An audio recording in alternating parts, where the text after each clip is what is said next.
یعنی آپس میں فرقوں میں بٹ گئے ہیں۔ لیکن تم ان کی پرواہ نہ کرو، یہ سب ہماری طرف لوٹنے والے ہیں، پھر جو نیک عمل کرے گا اور ایمان پر بھی ہوگا تو اس کی محنت کی ناقدری نہ ہوگی، ہم اس کے لیے اسے لکھ رہے ہیں۔ اور اب ان منکروں کے زیادہ درپے ہونے کی ضرورت نہیں ہے اے پیغمبر، اس لیے کہ ہم نے جس بستی والوں کے لیے اپنے قانون کے مطابق ہلاکت مقرر کر رکھی ہے، ان کے لیے حرام ہے کہ وہ حق کی طرف رجوع کریں، وہ کبھی رجوع نہ کریں گے یہاں تک کہ وہ وقت آ جائے جب یاجوج و ماجوج کھول دیے جائیں اور وہ ہر بلندی سے پل پڑیں اور قیامت کا وعدہ برحق قریب آ جائے تو ناگہاں ان منکروں کی آنکھیں کھلی کی کھلی رہ جائیں اور بول اٹھیں کہ ہائے ہماری کمبختی، ہم اس غفلت میں پڑے رہے بلکہ ہم ظالم تھے۔ تم اور تمہارے معبود جن کو اللہ کے سوا پوچھتے رہے ہو اب جہنم کا ایندھن ہے، تم رو یا فریاد کرو اس میں داخل ہو کر رہو گے۔ اگر یہ واقعی معبود ہوتے تو اس میں نہ پڑتے، یہ پوجنے والے اور جن کو پوجا کیا سب ہمیشہ اسی میں رہیں گے۔ اب پوجنے والوں کو اس میں چلانا ہے اور جن کو وہ پوجتے رہے ان کا حال یہ ہوگا کہ اس میں وہ کچھ نہ سن سکیں گے۔ جن کے لیے البتہ ہماری طرف سے اچھا انجام کا وعدہ ہو چکا ہے وہ اس سے دور رکھے جائیں گے، وہ اس کی آہٹ بھی نہ سنیں گے اور ہمیشہ من بھاتے عیش میں رہیں گے۔ وہ بڑی گھبراہٹ ان کو ذرا غم میں نہ ڈالے گی اور خدا کے فرشتے ان کو ہاتھوں ہاتھ دیں گے اور کہیں گے یہ تمہارا وہی دن ہے جس کا تم سے وعدہ کیا جاتا تھا۔ اس دن جب کہ ہم آسمان کو لپیٹ دیں گے جس طرح تومار میں اور راہ لپیٹ دیے جاتے ہیں، ہم نے جس طرح پہلی خلقت کی ابتدا کی تھی اسی طرح ہم اس کا اعادہ کریں گے۔ یہ ہمارے ذمے ایک حتمی وعدہ ہے، ہم اس کو کر کے رہیں گے۔ اور ہم نے یاد دہانی کے بعد زبور میں لکھ دیا تھا کہ اس دن جو زمین وجود میں آئے گی اس کے وارث میرے نیک بندے ہی ہوں گے۔ یعنی قیامت کے بعد اب دوبارہ جب زمین وجود میں آئے گی تو اللہ تعالیٰ اس سرزمین کا وارث صرف نیک بندوں کو بنائے گا۔ اس سرزمین میں تو اللہ تعالیٰ دونوں کو حکومتیں عطا کرتا رہتا ہے اور دونوں کو وارث بناتا ہے، مگر اس سرزمین میں صرف اللہ کے نیک بندے ہی وارث ہوں گے۔ ان میں ان لوگوں کے لیے بڑی آگاہی ہے جو ہماری بندگی کرنے والے ہیں، یہ تم سے عذاب کا مطالبہ کرتے ہیں۔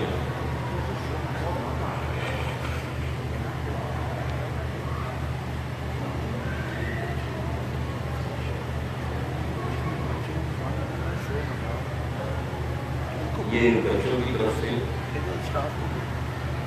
کافی شور آ رہا ہے۔ اسٹاف یہاں حسین بھائی اور ان کی ٹیم موجود ہے، ان سے درخواست کی جاتی ہے کہ وہ گراؤنڈ میں جو بچے شور کر رہے ہیں ان کو ذرا کنٹرول کر لیں، یہ بھی پڑھنے کی پریشانی ہو رہی ہے۔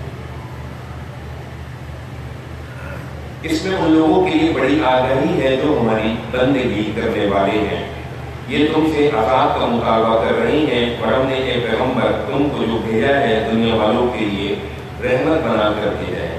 ان سے کہہ دو کہ میری طرف تو صرف یہ وحی کی جاتی ہے کہ تمہارا معبود ایک ہی معبود ہے، تو کیا تم اپنے آپ کو اس کے حوالے کرتے ہو؟ یعنی اللہ کے پورے حوالے کر دو، یعنی اس کی اطاعت کے اندر اور اس کی فرما برداری کے اندر جو ہے وہ پورے داخل ہو جاؤ۔ پہلے بھی سورہ بقرہ میں گزر چکا ہے کہ آدھے دین میں داخل نہ ہو۔ یہود نے آدھے دین پر عمل کیا تو اللہ نے ان کو سزا دی، دنیا میں بھی نشانی عبرت بنایا اور آخرت میں بھی ان کو عذاب دے گا۔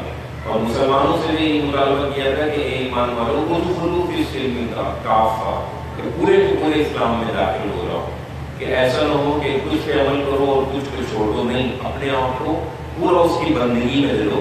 جیسے کہ ایک غلام ہوتا ہے وہ 24 گھنٹے جو ہے اپنے آقا کی پیروی اور اطاعت کرتا ہے، وہ ملازم نہیں ہوتا 8 گھنٹے کا یا 12 گھنٹے کا، بلکہ وہ 24 گھنٹے کا اور ساری زندگی کا ہوتا ہے۔ ان سے کہہ دو کہ میری طرف تو صرف یہ وحی کی جاتی ہے کہ تمہارا معبود ایک ہی معبود ہے، تو کیا تم اپنے آپ کو اس کے حوالے کرتے ہو؟ پھر اگر وہ اعراض کریں تو کہہ دو میں نے تم سب کو یکساں خبردار کر دیا ہے، میں نہیں جانتا کہ وہ وقت قریب ہے یا دور جس کا تم سے وعدہ کیا جا رہا ہے۔ یعنی حساب کا دن جو ہے بہت قریب آ گیا، اب بہت اچھا لگے گا اس کو یا اس کو فوراً آنے والا ہے، یہ اللہ کو پتہ ہے، یہ رسولوں کو بھی نہیں پتا۔ اب معاملہ خدا کے حوالے ہے، بے شک وہی جانتا ہے، اس کو بھی جو سامنے کہہ رہے ہو، اس کو بھی جسے تم چھپاتے ہو، مجھے